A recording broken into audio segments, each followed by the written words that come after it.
সবচেয়ে ভয়ঙ্কর চারটি হাদিস।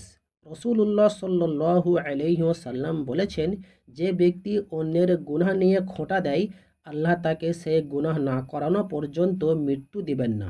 তিরমিজি শরীফ 2505 হাদিস। রসুলুল্লাহ সাল্লাল্লাহু আলাইহি ওয়াসাল্লাম বলেছেন, মৃত্যুর পর তাদের মাথা পাথর দিয়ে ভাঙা হবে, যারা ফজরের নামাজ না পড়েই ঘুমিয়েছিল এবং যারা কোরআন গ্রহণ করে তা ছেড়ে দিয়েছে। বুখারী 7047 হাদিস। আল্লাহ তাআলা বলেন, তুমি ওই দিনকে ভয় করো যেদিন তোমার মুখে তালা লাগিয়ে দেওয়া হবে আর তোমার হাত পা তোমার কৃতকর্মের সাক্ষী দেবে। সূরা ইয়াসিন 65 আয়াত। আল্লাহ তাআলা বলেন, আমি ইচ্ছা করলেই সবাইকে হেদায়েত দান করতে পারতাম, কিন্তু আমার এই কথা অবশ্যই সত্য যে আমি মানুষ এবং জিন জাতি দ্বারা জাহান্নাম পরিপূর্ণ করব। সূরা সাজদা 13 আয়াত।